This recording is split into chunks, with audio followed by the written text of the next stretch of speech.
Might have to find a longer lead for me headphones. Just walking out the commentary tower and nearly necked myself. I got Ross Travers not far away from me, so after Shane's had this run, we might grab him on the way past and have a wee chin wag with him. Yeah, definitely do that. Shane Travers has been driving very nice indeed. Shane Travers' best time so far is a 57.95. That was the last run out. Oh, really wide there. He got off the gas a little bit there on the exit to that hairpin. He ran it really back on itself and ran it wide to the left-hand side, which is a fair bit unusual. And he sort of went, well, shouldn't be here, got off it a little bit, recomposed himself. It's all about consistency. And at the moment, Shane Travers looks as though he's dropped a little bit of that consistency. Was going fairly well. This is a 42.625. A little bit untidy around that left-hander. So qualifying round number 5, Group A category. He just wants to get into the finals for his first ever drive. Across the line there, that's not too shabby. That's a 58.470. So he's about 1.5 slower than where he had been. Hey, have you got Ross Travers down there, mate? About to grab him, Roscoe, just as you're walking past. Super Mario, have you got 2 minutes? What did you think of that? How's it going with the Dad versus Dave race today? Well, I'm going to have to up the game, aren't we? He looked pretty good out there. No, he's looking really good out there. Keep that up and bring it home. Righto, mate. You see yourself still in front, though? I'll put my bet on you. That's what I'd like to see at the end of the day, but it won't be far away and he'll be up there. Righto, good to hear you've heard it. Dad versus Dave, this race is tighter than your shirt, as I said earlier, Katie. Greg Reardon now out on track really wide out there. He certainly uses all the racetrack out in that first right-hander. Dawn Irby's partner doing the navigational duties. The pairing from New Plymouth there. Oh, no, really messed that one up. He just sort of threw the boat in there and it just didn't work as well for him as he might have liked.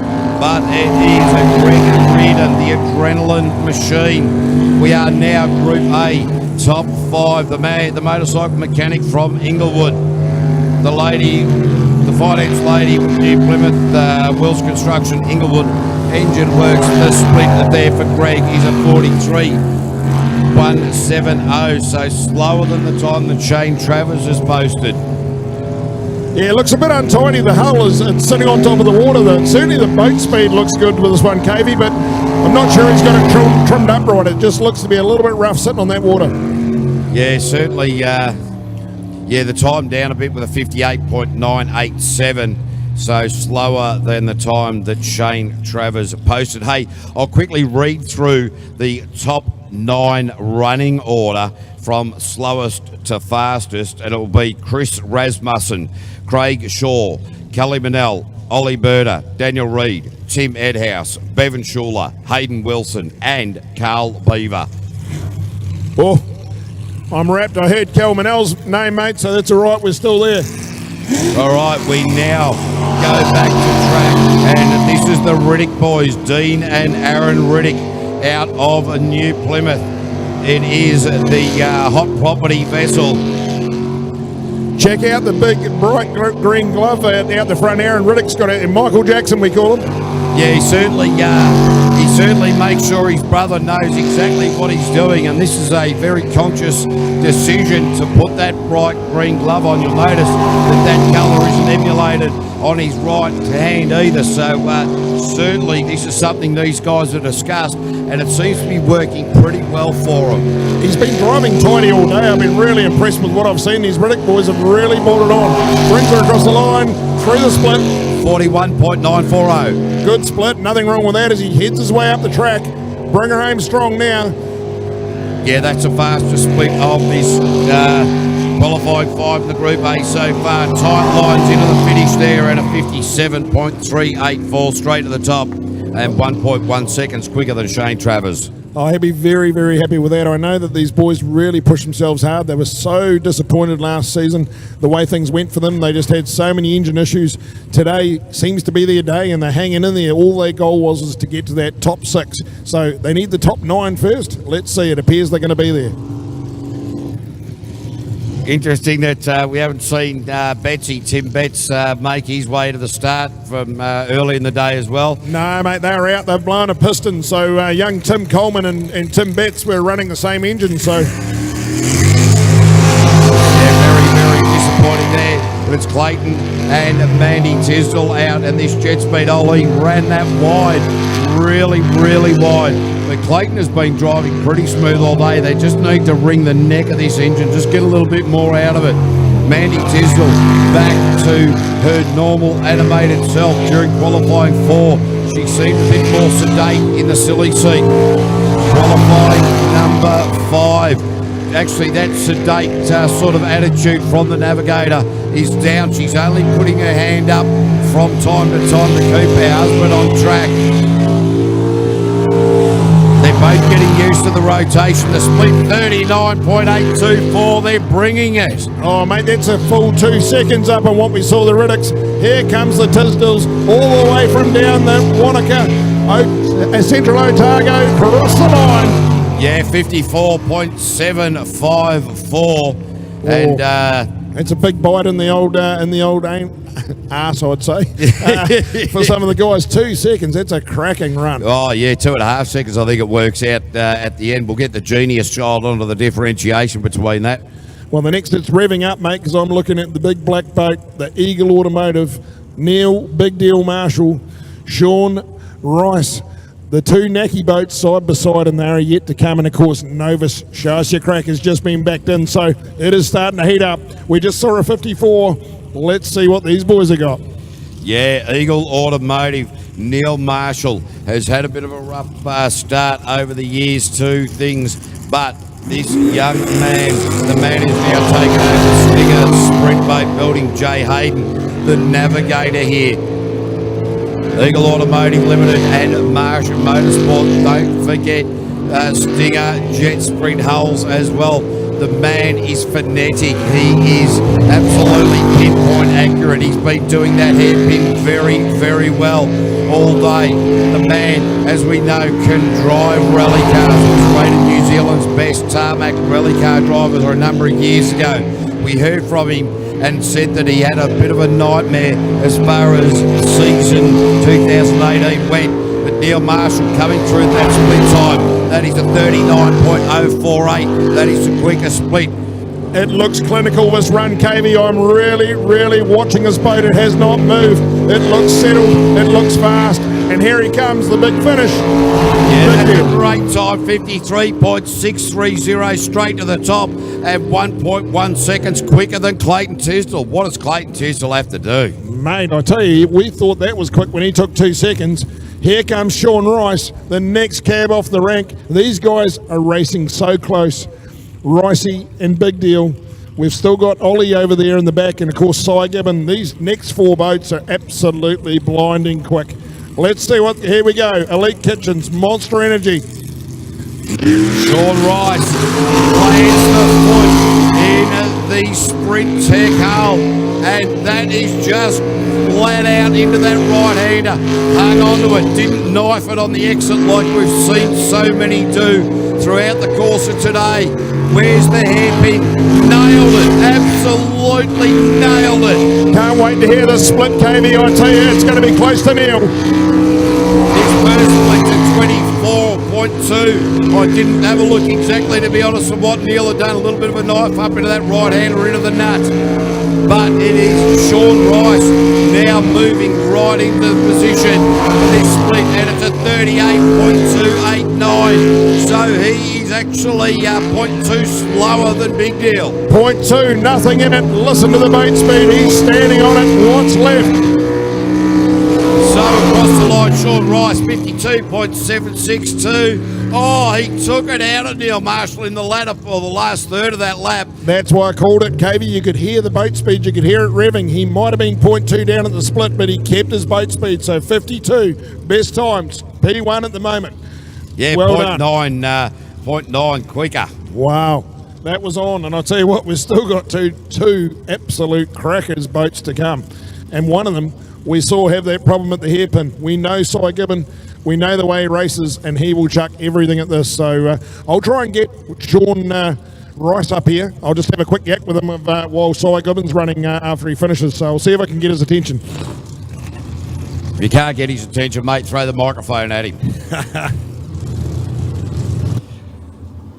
All right, so at the moment, Sean Rice with a 52.762, Neil Marshall with a 53.630, Clayton Tisdall 54.75, and then we've got some 2.5 second gap to Dean Riddick, Shay Travers and Greg Reardon. So, wow, the Group A, the guys at the top really just setting the pace and separating themselves from the rest of the field at this point in the day.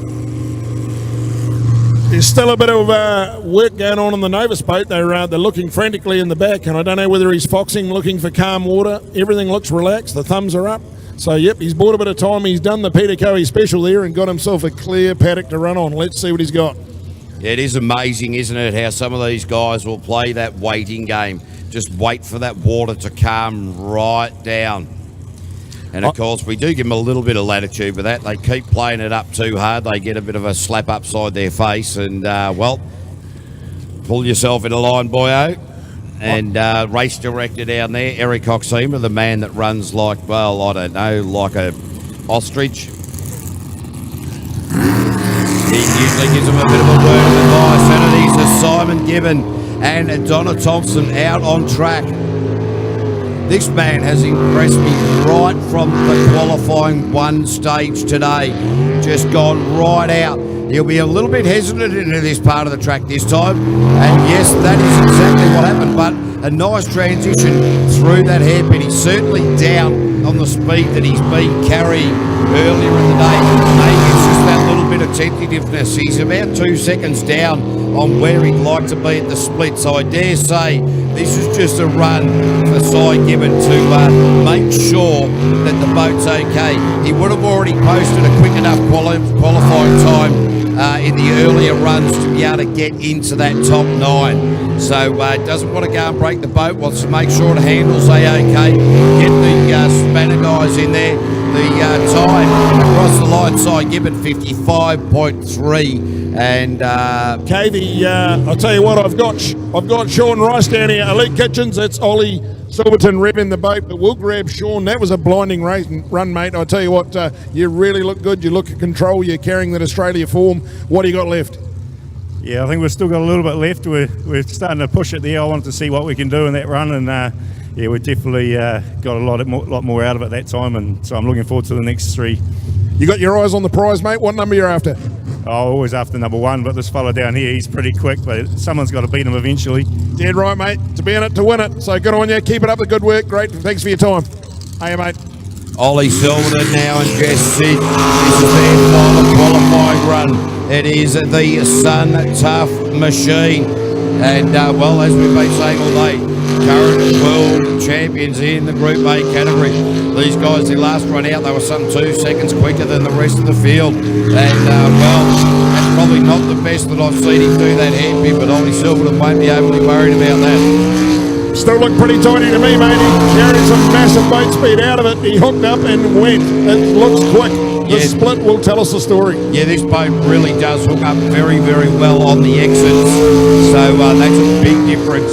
And on the split there, it is a 38.219. So that is the quickest split by 0.07 quicker than Sean Rice, only 0.07. So Ollie Silverton, will he bring it home quicker than Sean Rice? 52.235. Ollie Silverton straight to the top, 0.5 quicker than Sean Rice. So Sean Rice really dragged a lot back in that time in qualifying 5. Yeah, that was great racing. I'll tell you what, how close is that? We've got 2 boats in the 52s. We've got a couple of boys sniffing right there on that high 53. And, of course, Super Mario Radioactive, the Wanganui Flyer, is about to come out. He needs to join the 52 club, so get him behind him. Radioactive, Ross, Super Mario, Dad versus Dave. Let's see what he's got. All right, so Ross Travers with Amanda Kitto doing the navigational duties. A pairing that ended up respectively on the podium come the finals of the World Series. Super Mario. He's got the mustache, he's got the style, he's got the grace. I don't know about the grace, but he's certainly been carrying through the pace. Nice work into that hairpin. This man, when he's on song, drives very, very smoothly indeed. The boat just doesn't seem to unsettle. It just seems to sit there like Aaron's hooking up. You won't hear it lift. He just seems to keep it in calm water the whole time. I love watching him drive. Yeah, he's certainly very good at what he does. Now into this split, the all-pole split, and it's a 39.555. So he's down on the split where he'd like to be. The low 38s were where the money was. Yeah. So he's not going to get time to catch that up. This is going to see him at about 4th or 5th. Ross Travis 54.249 and finds himself in 4th. I tell you what, I have just managed to wave down Ollie Silverton to have another chat. I want to talk to him and see what he's got left and see what he thinks about Sean Rice nipping on his heels. He called a couple of earlier races earlier on. He sort of indicated he thought Shane Travers, a couple of the boys might be there, but he did not mention Sean Rice. Let's see what he has to say. And it's good we got him. This man, the new and current world champion, certainly going calm about his work. Ollie Silverton, mate, that was a hell of a run, and it's getting real tight at the top. Sean Rice nipping at your heels, half a second away there, both in the 52 club. You didn't call him earlier, but what are you calling now? Oh, yeah, he'll be there, coming off some hot form at the World. So, yeah, he wasn't there earlier in the day, but he's coming strong at the end. Yeah, what do you got left, mate? Because you looked at just the way you're getting out of the hairpin, it looks beautiful. You're just gliding out of there, no worries with hookup. You never play with your cards. I know what you like.